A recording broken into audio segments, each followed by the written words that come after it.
Graças a Deus, estamos juntos nessa manhã de segunda-feira, iniciando a semana que Deus está acrescentando à nossa existência. Nesse dia 13 de junho, inclusive, eu estou um pouquinho mais velho a partir de hoje. Hoje comemora-se o dia do turista e do turismo. E nós estamos celebrando mais uma primavera, pela graça e pela misericórdia de Deus. Ouviremos dentro de instantes, Sala de Prosa, o reverendo Hernandes Dias Lopes e Jeremias falando sobre a família frutífera. E no bloco seguinte, você ouvirá ainda a continuidade do estudo da carta de Paulo aos Romanos. Fiquemos com Sala de Prosa. Sua família vai bem? Luta a gente tem, mas ela frutificará mais e mais. Hoje nós vamos conversar o impacto de uma família que frutifica. Vai embora não, hein? Ó quem tá aqui. Tamo juntos.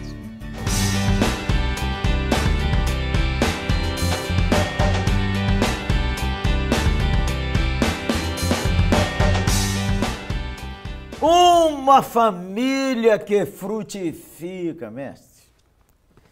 Que bênção é construir uma família. Dá uma palavra aí pro solteiro, mestre. Eita, começar. glória, hein? Gente, casamento é presente de Deus para alegrar a alma, para fazer a vida mais encantadora e para ter projeto para o futuro. Olha aqui, mestre, no Salmo 144, de 12 em diante diz assim, que os nossos filhos sejam na sua mocidade como plantas viçosas, e as nossas filhas como pedras angulares, lavradas como colunas de palácio. Eita, benção. Que transbordem os nossos celeiros, atulhados de toda sorte de provisões, que os nossos rebanhos produzam milhares e milhares. Eita, maravilha. Que as nossas vacas andem pejadas, não lhes tenha rotura, nem mau sucesso. Não haja gritos de lamento em nossas praças. Bem-aventurado o povo a quem assim sucede. Completa, mestre. Bem-aventurado é o povo cujo Deus é o Senhor. Família que frutifica. Mestre, uma martelada. Bom, primeiramente, vamos pegar essas duas metáforas usadas no verso 12. As plantas viçosas e as pedras angulares. Pedras angulares. Primeiro que essa planta, Davi que escreveu esse salmo. Davi menino. morava em Belém. Belém é uma região de deserto. Então, planta viçosa não é uma coisa comum num deserto. Não é uma planta nativa, ela é plantada. Para ser viçosa, ela está plantada junto à corrente de águas. Cujas folhagens não murcham. E no devido tempo dá o seu fruto. Então, essa ideia de filhos que sejam plantas viçosas é algo fantástico, porque isso é um projeto de Deus para os meninos, Maravilhoso, para os homens. Os homens. Ó, não xingue seus filhos, fala e ore por eles. Plantas que florescem. A figura das meninas, que nossas filhas sejam com pedras angulares. A pedra angular é brutal essa figura. É porque brutal. A pedra angular ela é a que dava sustentação à parede, ao muro, e a pedra que dá unidade às outras pedras. Nela, as outras pedras se encaixam para dar firmeza e estabilidade. É também a da esquina. Da esquina, pedra de esquina. Ó. Segura todo mundo. Uma mulher sábia, ela perfuma o lar. Uma mulher sábia dá aquele aroma maravilhoso ao casamento. Tá jogando peso sobre as mulheres. Ai, meu Deus do céu, não é possível que você tenha essa cabeça ruim. Fala, mestre, continua. E tem outra figura, que é a figura da beleza, como colunas de palácio. Mas as colunas são o quê? Tem uma palavrinha aí. Lavradas. Lavradas, polidas. Trabalhadas. Artisticamente. Artisticamente. É obra de arte. É Deus. A mulher é uma obra de arte. A mulher é uma obra de arte do sumo artista, o próprio Deus. Pense então, num mistério. Quando nasce uma menina, você devia celebrar. Celebre as mulheres de sua vida. As mães agora, celebre as mães. Mesmo as que não foram mães. Dá uma pitada.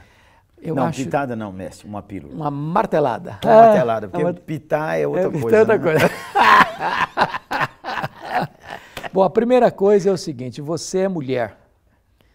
Você é uma pessoa feliz porque você tem Deus como seu Criador, como seu Redentor.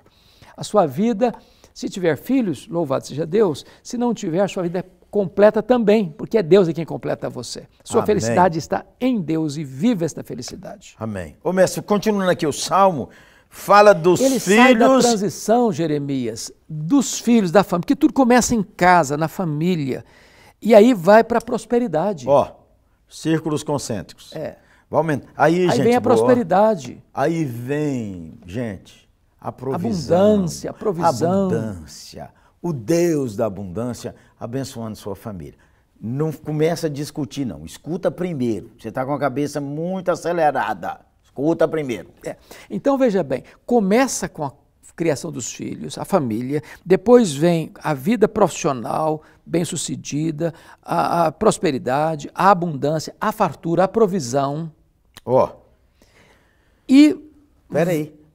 A provisão. Isso não é automático também. O cara tem que trabalhar. Não é automático. O cara tem que preciso investir nos estudos, é preciso investir na formação, é preciso investir no conhecimento, é preciso dar toda essa estrutura para que a família possa ser uma produtora de renda e de fartura. Mas se o senhor não puser a bênção, Zé, ô menina, se o senhor não puser a bênção, e quando o senhor põe a bênção, se tem bênção na tua casa, não reclama. E aí, pastor Jeremias, entra a parte B do versículo 14. Não haja gritos de lamento em nossas praças. Então, veja bem, hoje, quando tantas vezes se quer desconstruir a família, quebrar os pilares, arruinar os fundamentos, atacar os pontos centrais da família dentro da cultura judaico-cristã, nós estamos dando um tiro no pé. Porque se você destrói a família, você destrói a renda. Se você destrói a família e a renda, você arrebenta com a cidade. Com a cidade, menino. E você arrebentando com a cidade, você arrebenta com a nação. Pronto. Olha para você ver. Casamento bíblico é homem e mulher. Não tem outra coisa na Bíblia. Isso é fundamento bíblico. Segunda coisa, homem e mulher não competem, trabalham lado a lado. Deus, na sua bondade, dá filhos e filhas, e aí nós clamamos ao Senhor isso. E aí nós trabalhamos, nós investimos no reino, nós investimos, e o Senhor vai nos dando com fartura e abundância, e aí sabe o que acontece? Um reflexo no ambiente da cidade. Da cidade, porque aí não tem lamentos. Por que vem o lamento? É a violência, é a promiscuidade, é a falta de amor, é o descuido, né? É a desconstrução de valores que vai arruinando cada vez mais. Então, se você cuida da família, você tem prosperidade. Se você cuida da família e tem prosperidade, a cidade vai refletir essa bênção. Vai ser abençoada. Uma família que frutifica, não joga o lixo no córrego, beleza? É desse jeito. Vai cuidando da cidade, vai abençoando a cidade. E o resultado final? Olha aí, o que diz aqui? Versículo 15. Bem-aventurado o povo que assim sucede. Então, a martelada aí para nós, varão. O que significa isso? Bem-aventurado porque assim sucede. Sucede o quê? Faz o quê? Cuida dos filhos, investe na vida profissional para ter abundância. A cidade recebe e derrama sobre a nação inteira. Família. Profissão e prosperidade. Trabalho, prosperidade. Cidade. Nação. E a nação. Se você destruir a família, sabe o que você está fazendo? Acabando com o seu país.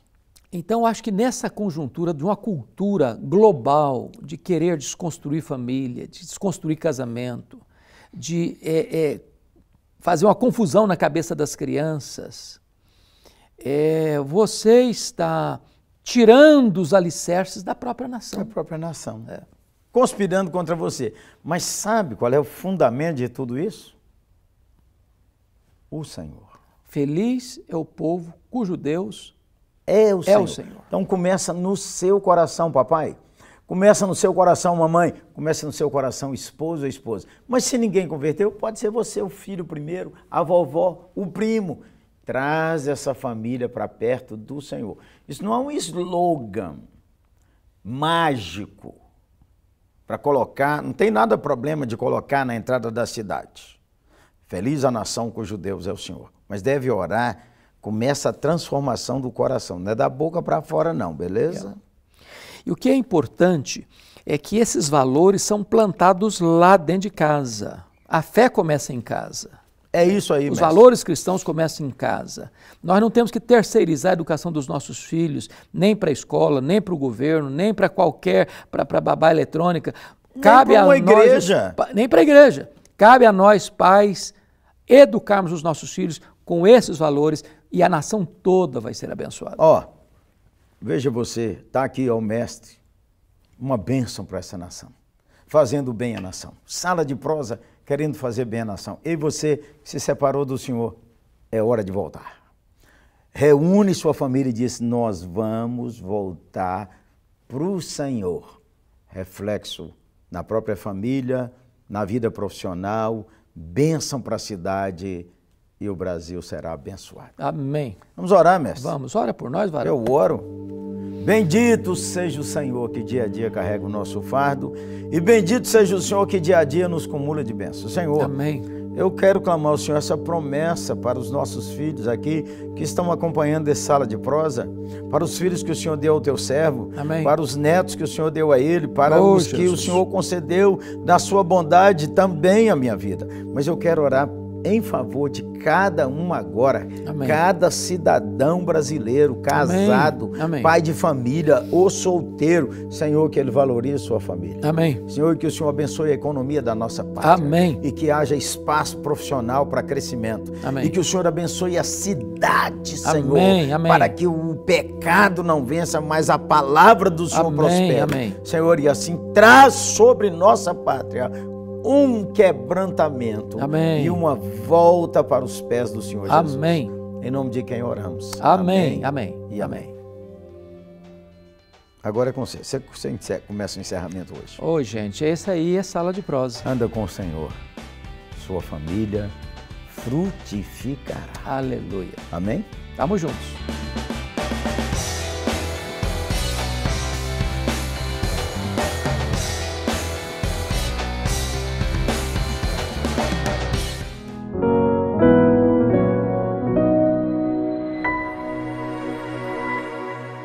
Quando Jesus disse, antes que Abraão existisse, eu sou. Então pegaram em pedras para atirarem nele, mas Jesus ocultou-se e saiu. Isso que eu acabei de relatar para vocês está no Evangelho de João, capítulo 8, versos 33 a 59. Então eles chegaram ao ponto de questionar com Jesus. O próprio Jesus estava mostrando para eles que ele era maior, superior ao próprio Abraão. Mas eles fizeram tanto descaso, tanto desprezo, que eles fizeram questão de dizer, nós somos filhos de Abraão. Preste atenção, irmãos, que isso é muito interessante. Abraão, que pela fé viu antecipadamente os dias de Jesus, alegrou-se. Diz o texto que eu acabei de ler para vocês, o verso 56. Eles ainda, diante daquela realidade que eles não podiam negar, não o reconheceram como sendo o Messias prometido desde Abraão, desde os menores e os grandes profetas. Antes, pelo contrário, desprezaram-no, exaltaram mais o patriarca Abraão. Aí, meus irmãos, pela pastoral que eu citei para vocês, muitas vezes nós estamos colocando Isaques no nosso coração e não abrimos mão, como os judeus não abriam os seus olhos da fé para enxergar, para contemplar em Jesus. E aqui eu quero abrir um parênteses, se tem alguma pessoa religiosamente falando, católica, que esteja nos assistindo, muitas vezes as pessoas estão colocando ídolos, santos entre aspas, santinhas, no lugar de Jesus no seu coração. Assim como os judeus colocaram Abraão, e Abraão era como se fosse um empecilho para que a fé deles não fosse contempladas em ver e em enxergar a pessoa do Senhor Jesus. Aí vocês têm uma ideia, o quanto representava Abraão para eles. pegaram em pedras para matar Jesus, porque ele dissera que ele vivera muito antes que Abraão existisse. Então, partindo dessa introdução, nós vamos agora à nossa exegese do texto. No versículo 1, quando Paulo diz: que pois diremos ter alcançado Abraão nosso pai, segundo a carne? O que Paulo estava querendo dizer com isso? Essa indagação. Paulo está salientando, irmãos, que humanamente falando, Abraão foi levantado por Deus como fundador da nação judaica, através de Isaque, o seu filho, filho da promessa. Porém, eles precisavam de ter a fé que Abraão possuía, não a fé em Abraão. É como muita gente deixa de crer em Jesus para crer em outras coisas, em outros objetos e pessoas, amuletos, indulgências e tantas coisas mais, ídolos de todo tamanho. Então, e aí abirrogam que estão crendo em Deus através de determinados intermediários. A Bíblia diz que há um só mediador entre Deus e os homens, Jesus Cristo, o homem pelo qual importa que nós sejamos salvos. Então Paulo está mostrando aqui que, embora Abraão tenha sido aquele que Deus levantou e instituiu para ser pai de uma numerosa nação, inclusive de todo o povo hebreu, eles precisavam de tirar aquela fé em Abraão, mas crer como Abraão. No verso 2, ele continua: porque se Abraão foi justificado por obras, tem de que se gloriar, porém não diante de Deus. Pois essa era a questão.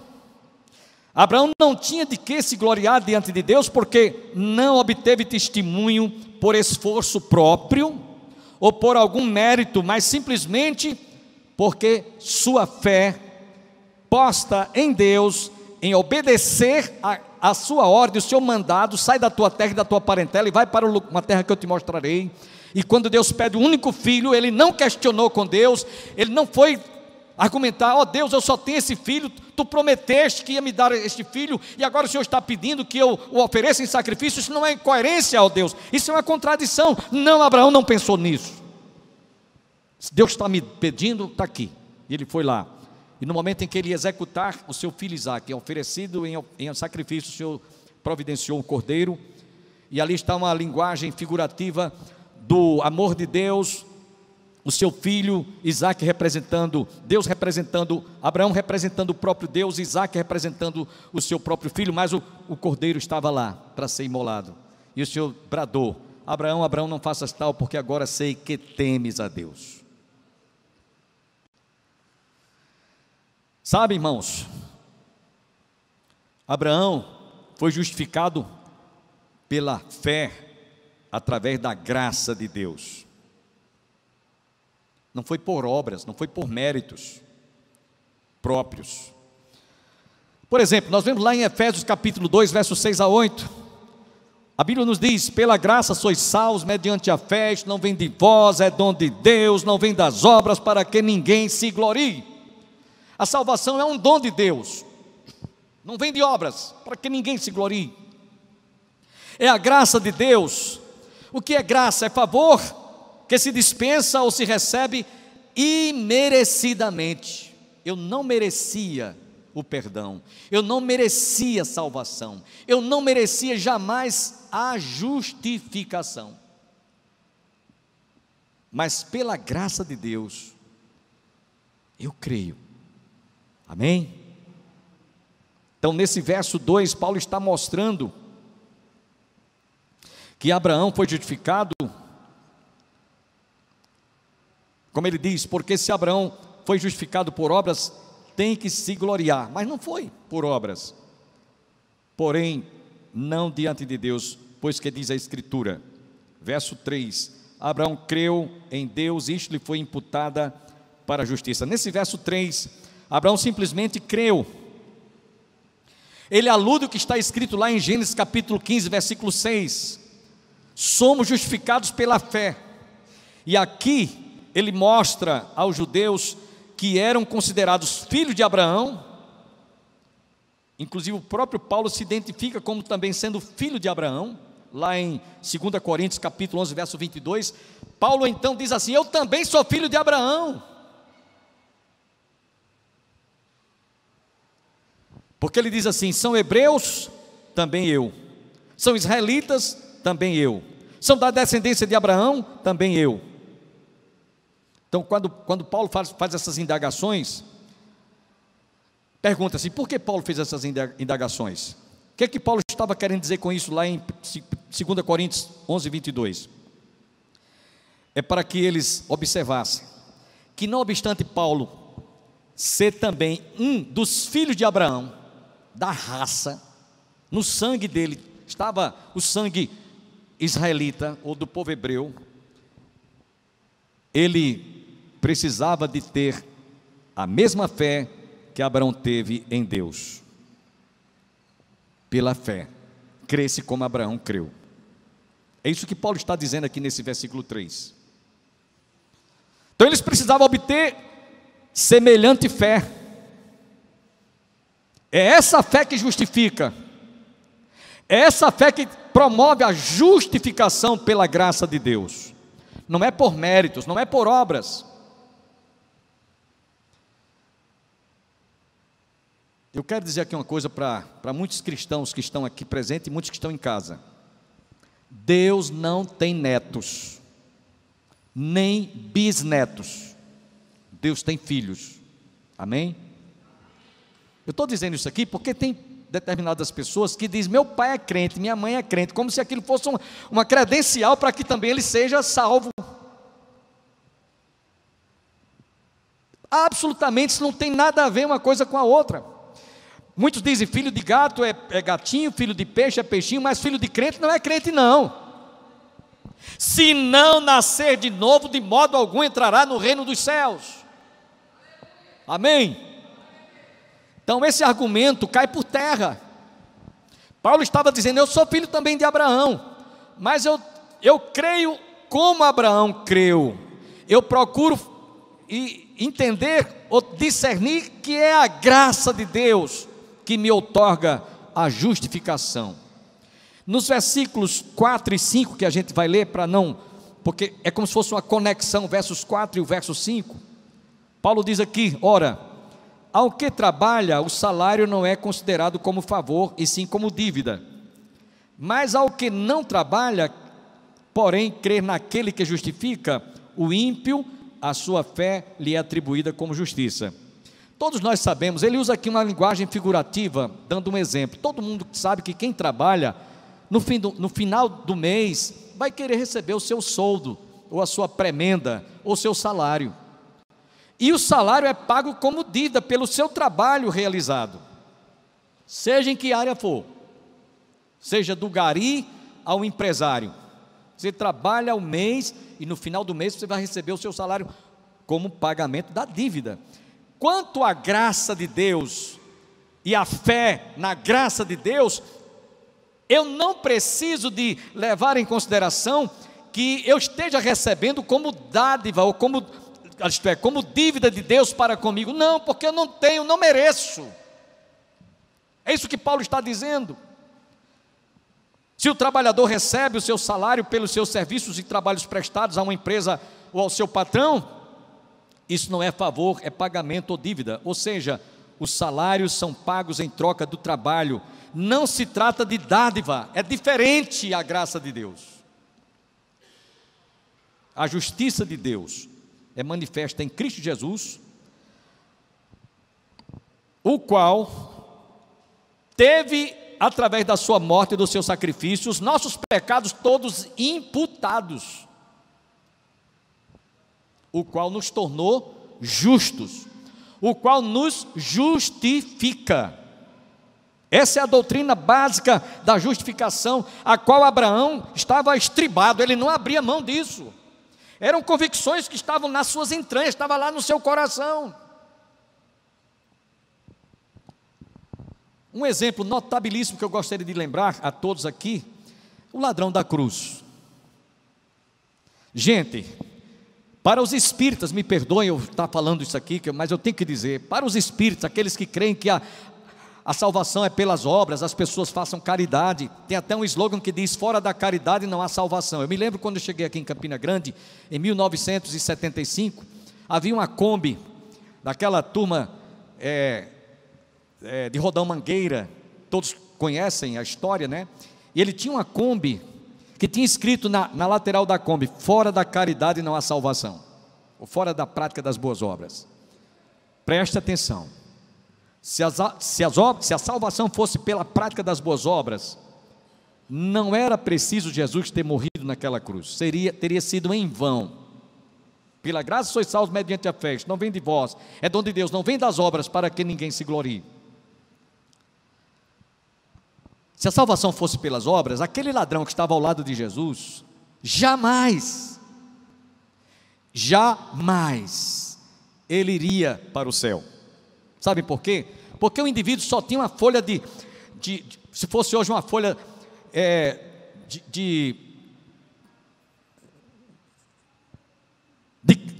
se fosse uma folha criminal, era morte, era assalto, era crime, estupro, só tinha coisa ruim. Tanto é que ele foi crucificado, e todo aquele que era crucificado era considerado maldito. Jesus se fez maldição por nós. Mas aquele ladrão não, era maldição mesmo. Mas naquela hora ele apelou para Jesus, ele creu em Jesus, confessou a sua fé em Jesus. E o que foi que Jesus disse? Hoje mesmo estarás comigo, completem, estarás comigo no paraíso. Alguém já disse que Jesus não entrou no céu com um pecador arrependido. Jesus não entrou no céu com um pecador arrependido, no caso o ladrão. Ele entrou com um homem que foi justificado. Um homem que pela fé em Jesus foi recebido como justo, não por seus méritos, mas através da fé na graça de Deus em Cristo Jesus. Então alguém já disse que no céu não vai entrar pecadores arrependidos, mas vai entrar pessoas justas, não por nossos méritos, mas pela graça de Deus. Então a salvação e justificação é dada gratuitamente, e ninguém precisa de trabalhar para esse fim, como o trabalhador que trabalha o salário no fim do mês para ter seu salário, está entendendo? Então eu, para obter a justificação e a salvação, não preciso de fazer absolutamente nada, nenhum esforço, nenhum trabalho, absolutamente nada, nada é nada.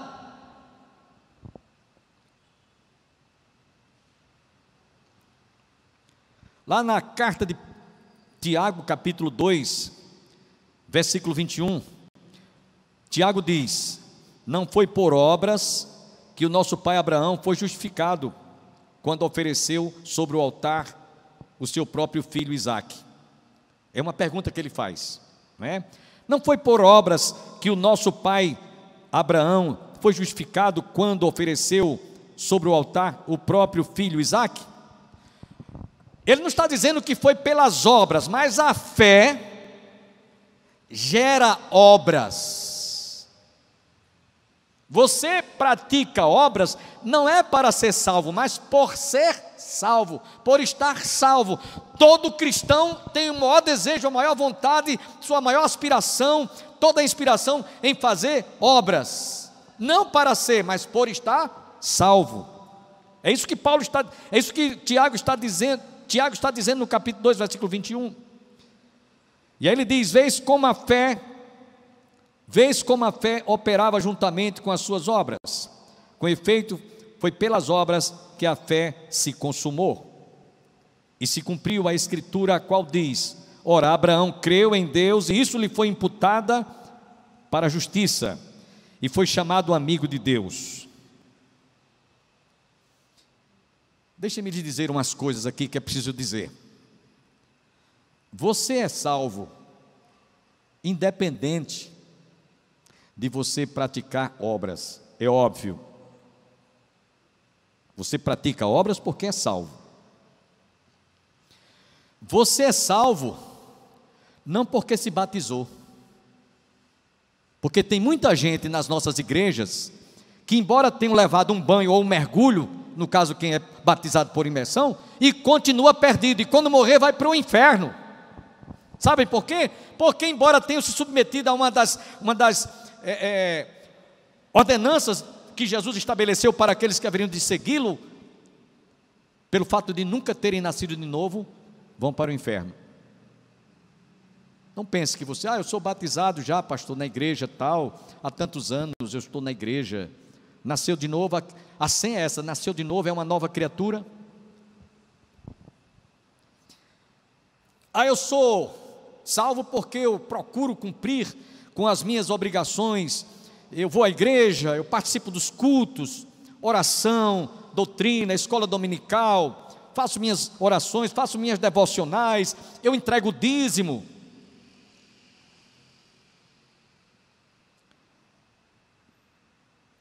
Embora talvez você pense, mas eu entrego o dízimo porque creio. Eu entrego o dízimo para obedecer, melhor diria. Mas muitos que os fazem por mero ato religioso, simplesmente porque aprenderam, mas não é por fé. Lá em Hebreus 11:11 nos diz que o que não provém de fé é pecado. Abraão estava falando para aqueles que estavam familiarizados, Paulo estava falando para aqueles que estavam familiarizados, tão familiarizados com o patriarca Abraão, que julgavam que bastava ter fé nele, e não como ele. Essa é a questão aqui de todo esse capítulo 4. Então nos versículos 5 e 6, ele está falando exatamente isso. Nos versos 4 e 5, nos versos 6 e 7, ele diz: e é assim também que Davi declara ser bem-aventurado o homem a quem Deus atribui justiça, independentemente de obras. Verso 7, bem-aventurado aqueles cujas iniquidades são perdoados e cujos pecados são cobertos. Paulo cita a escritura. Sabe qual é a escritura que Paulo está citando aqui? Salmo 31, versos 1 e 2, cujo autor é o próprio rei Davi. E Davi não era uma pessoa muito boa não. Davi cometeu crime, homicídio, cometeu 2 graves pecados, adultério, e para encobrir o adultério, assassinou. Ele cometeu 2 crimes aqui, adultério e o crime de morte. Amanhã você está convidado a continuar conosco para ouvir a conclusão desse importante estudo da carta de Paulo aos Romanos. Tenham todos um bom dia e até amanhã.